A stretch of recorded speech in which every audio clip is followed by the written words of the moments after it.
Hi welcome to our KR videos. Welcome back farmers. ఇక్కడ మెయిన్గా ఈ వర్షాకాలంలో వచ్చేటువంటి diseases, first one head swelling, తలవాపులు. నెక్స్ట్ అదేవిధంగా ఈ తలవాపులు మైకోప్లాస్మా ఇన్ఫెక్షన్ వల్ల వస్తుంది.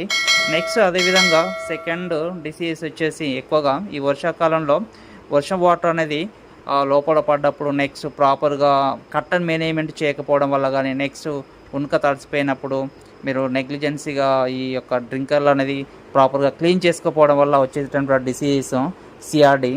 దీన్ని మనము జలుబు అంటాము, ఈ క్రానికల్ రెస్పిరేటరీ డిసీజ్. నెక్స్ట్ అదేవిధంగా మెయిన్ ఎక్కువగా నాకు వచ్చేటటువంటి కంప్లైంట్లో ఈ వర్షాకాలంలో ఈకోలై. ఈ ఈకోలై అనేది ఈ ఇచ్చెరీషియా కొలై అంటాం దీన్ని. మన ఈకోలై అనేది వాటర్లో ఎక్కువగా సర్వైవ్ కావడానికి మనకు చాలా రీజన్స్ అనేది ఉంటుంది. ఈ ఇచ్చెరీషియా కొలై, ఈకోలై కనుక మీ ఫామ్లో కనుక ఈకోలైతోని ఎక్కువ బర్డ్స్ కనుక మోర్టాలిటీ అవుతే మనకు 100% సొల్యూషన్ CID 2000 అని. నెక్స్ట్ అదేవిధంగా వాటర్ కనుక మీ వాటర్ ఎక్కువగా హార్డ్నెస్ ఉన్నా, నెక్స్ట్ వాటర్ అనేది దీంట్లో అంటే ఈ యొక్క వాటర్కి హార్డ్నెస్ రావడానికి కారణాలు ఒకటి calcium, magnesium, sulphates, chlorides, nitrates. ఇవి సాల్ట్స్ అంటాము, లవణాలు అంటాము.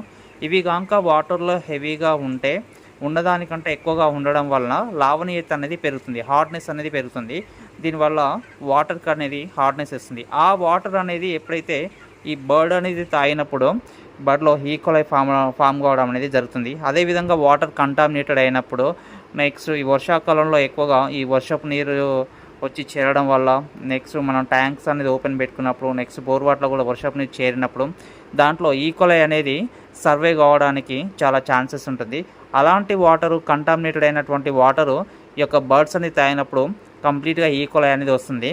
అదేవిధంగా ఈ ఈకోలై వచ్చినప్పుడు సివియర్గా ఈకోలై ఉంటాయి. ఇలాంటి సమస్యలకు కంప్లీట్గా చెక్ పెట్టేది, కంప్లీట్గా మనకు సొల్యూషన్ ఏంటంటే CID 2000 అన్నట్టు.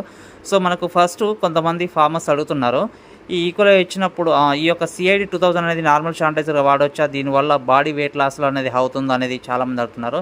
ఇది ఎలాంటి యాంటీబయాటిక్ కాదు, ఇదేంటంటే పరెస్టిక్ యాసిడ్ శానిటైజర్. మీరు ఫీడ్ ఫైర్ కానీ, నెక్స్ట్ అదేవిధంగా ఎస్టిక్ యాసిడ్ కానీ, నెక్స్ట్ క్లీన్ టాబ్లెట్ కానీ వాడతారు కదా ఓన్ ఫార్మర్స్ కానీ, నెక్స్ట్ అదేవిధంగా ఈ యొక్క ఇంటిగ్రేటెడ్ ఫార్మర్స్ కానీ మీరు వాడేటువంటి క్లీన్ టాబ్లెట్స్ ఎక్కువగా వాడినట్లయితే, నెక్స్ట్ అదేవిధంగా శానిటైజర్ అనేది ఎసిడిఫైర్ అనేది ఎక్కువగా వాడినట్లయితే ఫీడ్ మోషన్స్ అనేది ఎక్కువగా అవుతుంటుంది. సో కాబట్టి ఇవి వాడకుండా కూడా మనం ఓన్లీ CID 2000 వాడడం వల్ల దాని ఖర్చు అనేది మిగిలిపోతుంది అన్నట్టు. ఈ CID 2000 అనేది చిన్న పిల్లల్లో డే ఓల్డ్ చిక్స్ నుంచి నెక్స్ట్ 14 రోజుల వరకు ఏ విధంగా వాడతామంటే, మీ వాటర్ కనుక కొంచెం హార్డ్నెస్ ఉన్నట్లయితే, pH లెవెల్ ఎక్కువగా ఉన్నట్లయితే దాంట్లో 5 ml 100 లీటర్ వాటర్ ప్రకారం యూజ్ చేయండి. నార్మల్ వాటర్ అయితే మీ వాటరు, సో ఆ వాటర్లో 2.5 ml పర్ 100 లీటర్ వాటర్ ప్రకారము నార్మల్ శానిటైజర్గా యూజ్ చేసుకోవచ్చు అప్ టు 14 డేస్ వరకు. నెక్స్ట్ అదేవిధంగా 14 డేస్ నుంచి లిఫ్టింగ్ వరకు మనం 10 ml పర్ 100 లీటర్ వాటర్ ప్రకారం యూజ్ చేయాలి నార్మల్ శానిటైజర్గా.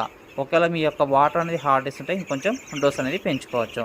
నెక్స్ట్ ఈ యొక్క డిస్ప్లేలో కనిపించినట్టు మీ యొక్క ఫామ్లో ఈకోలైతోని ఎక్కువగా సివియర్గా మోర్టాలిటీ అయినట్లయితే, సో కంప్లీట్గా ఈ యొక్క మోర్టాలిటీని 100% రెడ్యూస్ చేయడానికి CID 2000. ఈ CID 2000 అనేది